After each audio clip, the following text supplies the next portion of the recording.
अध्यक्ष जी ने 17 घटनाओं का जिक्र किया है, 10 घटनाओं का जिक्र मैं कर देता हूं।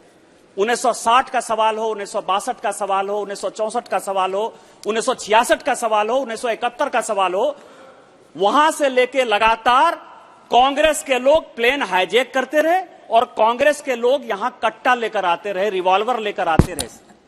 कभी भी पार्लियामेंट में किसी अपोजिशन पार्टी ने, चाहे वो जनसंघ हो, चाहे वो भारतीय जनता पार्टी हो, चाहे उस वक्त की जनता दल हो, कभी किसी ने पार्लियामेंट रोकने का प्रयास नहीं किया, क्योंकि संसद जो है, संसद का जो लॉ एंड ऑर्डर है, इसको मैनेज करने का जो अधिकार है, वो केवल और केवल लोकसभा अध्यक्ष, लोकसभा सेक्रेटेरिएट को, और लोकसभा अध्यक्ष, लोकसभा सेक्रेटेरिएट पर इस सदन में कभी चर्चा नहीं हुई।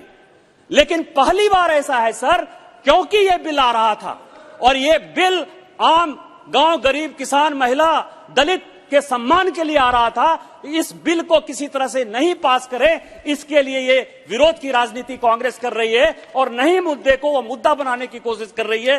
ये इसका सवाल है सर। मैंने देखा डिसेंट, नोट ऑफ डिसेंट, जिसके ऊपर बहुत कम चर्चा हुई। आप मानसिकता समझ सकते हैं सर कि कांग्रेस और उसके अपोजिशन की क्या मानसिकता है। उन्होंने नोट ऑफ डिसेंट दिया है।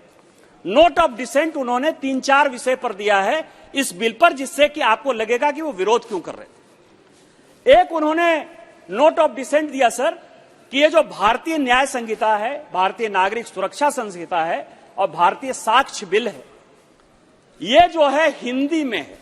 नॉर्थ और साउथ का डिवाइड, मतलब देश को बांटने के लिए, पाकिस्तान और भारत के बांटने के बाद भी आज उनको खुशी नहीं है कि भारत यूनाइटेड है, भारत मजबूत है और माननीय प्रधानमंत्री जी के नेतृत्व में भारत आज विश्व की सबसे बड़ी ताकत बनने के लिए तैयार है। यह उनको मंजूर नहीं है सर। उन्होंने कहा कि यह हिंदी है। आप यह समझें सर, यह जो पार्लियामेंट है, पुराना पार्लियामेंट, जहां से कि अभी हम लोग नए पार्लियामेंट में आए, जो नॉर्थ ब्लॉक है, जो साउथ ब्लॉक है, जो सुप्रीम कोर्ट की मैंने बात की कि यतो धर्मा ततो जय, या राष्ट्रपति भवन है सर, यह सारी बिल्डिंग अंग्रेजों ने बनाई, हमने नहीं बनाई सर।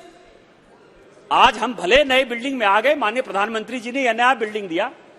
मैं चैलेंज करता हूं कांग्रेस के सारे मित्रों को कि जाकर एक बार दोबारा पढ़िए। 70 साल आप वहां गए होंगे तो केवल पैसा कमाने के लिए गए होंगे, आपने कुछ देखा नहीं होगा कि उसमें क्या लिखा हुआ है, पढ़ा हुआ है। सभी बिल्डिंग में केवल और केवल संस्कृत के श्लोक हैं सर।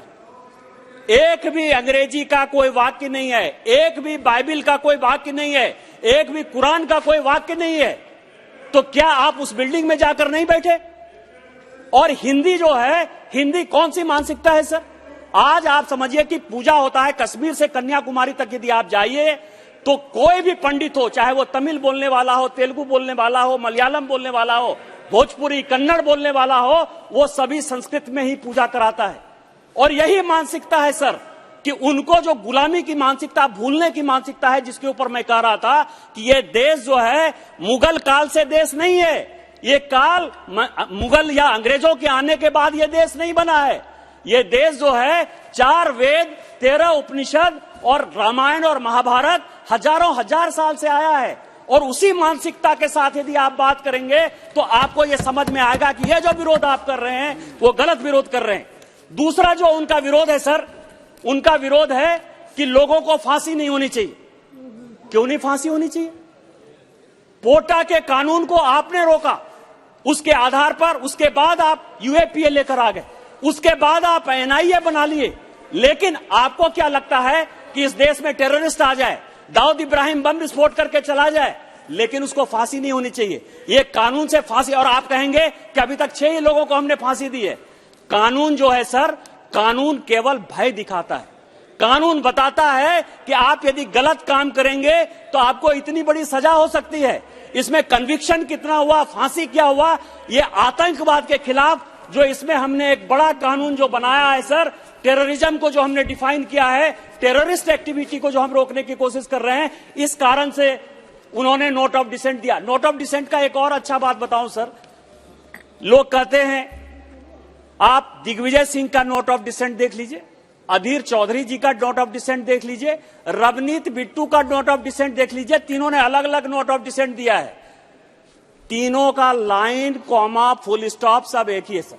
यदि तीनों का लाइन कॉमा फुल स्टॉप एक ही था तो आप एक ही लेटर पर साइन कर देते, अधीर रंजन चौधरी के लेटर पर साइन कर देते और साइन कर देते साहब।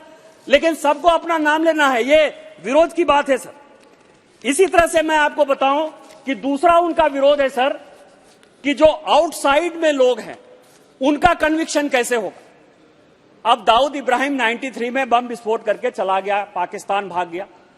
यदि वो हमारे यहां नहीं आ रहा है सर, बस 5 मिनट में जो है मैं खत्म करूंगा सभापति, मुझे पता है कि और भी बहुत वक्त है बोलने के लिए, लेकिन दाऊद इब्राहिम यदि नहीं आ रहा है, उसकी संपत्ति यहां पड़ी हुई है, यदि उसने देश के खिलाफ विरोध किया, इतना बड़ा राष्ट्रद्रोह किया, तो क्या आप उसकी संपत्ति जब्त नहीं करेंगे? क्या उसके ऊपर जो है आपको फांसी की सजा नहीं करनी है?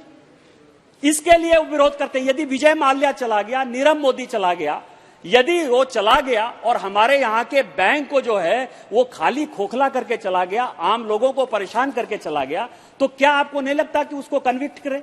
वो कहीं यदि भाग गया तो उसको कन्विक्शन नहीं होना चाहिए? उसका विरोध है सर कि आप इस तरह का काम नहीं करिए, इससे एफडीआई नहीं आएगा, चीजें नहीं आएगा। मैं कल बता रहा हूं कांग्रेस की मानसिकता हिंदी के विरोध की मानसिकता है, टेररिस्ट मानसिकता है। आउटसाइड इंडिया में जो लोग रहते हैं, ये उन्होंने नोट ऑफ डिसेंट में दिया है सर। मैं कोई नई बात आपको नहीं बता रहा हूं। दूसरा सवाल है, कई एक लोगों को मैं जानकारी दे दूं कि ये सरकार ऐसी है जो आम लोगों के लिए चिंतित है। हमारी तरफ से भी वक्ता बोलते रहे काफी कि अडल्ट्रेशन पर यह होना चाहिए, आंदोलन पर यह होना चाहिए। कई एक एक्ट ऐसे हैं जो स्पेशल एक्ट, एडल्ट्रेशन का अलग से एक्ट है, उसमें फांसी तक की सजा है, आजीवन कारावास की सजा है। इसीलिए आईपीसी में यदि ये धारा इस तरह से है तो इसमें आपको भारतीय न्याय संहिता में बहुत परेशान होने की आवश्यकता नहीं है सर।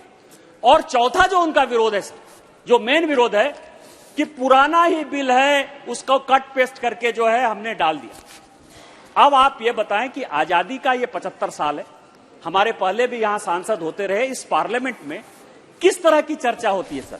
किसी को रोटी चाहिए, किसी को कपड़ा चाहिए, किसी को मकान चाहिए, किसी को स्वास्थ्य चाहिए। उसी तरह से महिलाओं के ऊपर यदि जुर्म होगा तो क्या सजा होनी चाहिए? गैंग रेप होगा, क्या सजा होना चाहिए? टेररिज्म का होगा, क्या सजा होना चाहिए? मैं आपको बताऊं कि कोई और भी अलग बातचीत हो सकती है क्या सर?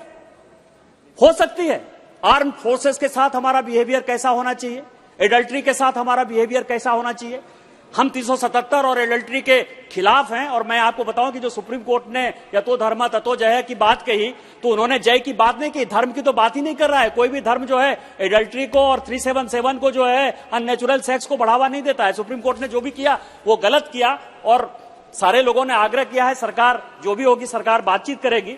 लेकिन मैं आपको बताऊं कि रोटी कपड़ा मकान स्वास्थ्य जब मेन विषय है, तो कोई भी यदि सजा देनी होगी, मर्डर का जो सजा होगा, रेप का जो सजा होगा, वो बराबर होगा। तो उसके लिए आप कहेंगे कि हमने जो है पुरानी बोतल में जो है नई शराब डाल दी या नई शराब जो है पुरानी बोतल में डाल दी।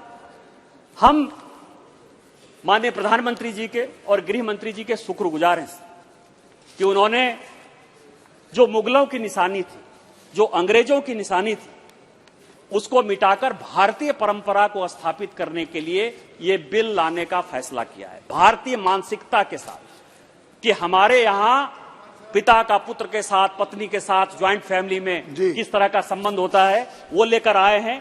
अंत में मैं दिनकर की एक कविता के साथ माननीय प्रधानमंत्री जी और गृह मंत्री जी का जो है धन्यवाद देना चाहता हूं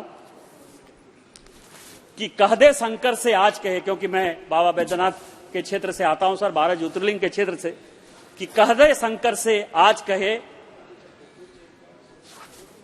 वो प्रथम दिव्य फिर एक बार कहे, सारे भारत में गूंज उठे हर हर बम बम का जयकारा, हर हर बम बम का जयकारा, और जो भारतीय सभ्यता और संस्कृति है वो फिर से कायम हो, 130 करोड़ लोगों को न्याय मिले। आपने मुझे वक्त दिया। पैनोरमा ग्रुप, जो सोचता है वो करता है। ये लो मुंह मीठा करो, आज मैंने अपना जॉब छोड़ दिया, अब हम पूर्णिया वापस जाएंगे। जॉब छोड़ दिया है?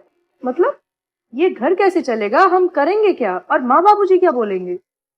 इसलिए मैं एक और मिठाई का डब्बा लाया, अपने बिजनेस के लिए लोन अप्रूव हो गया। अरे लोन अप्रूव हो गया वो तो ठीक है, लेकिन पूर्णिया में हम रहेंगे कहाँ? अपना घर भी तो नहीं है वहाँ।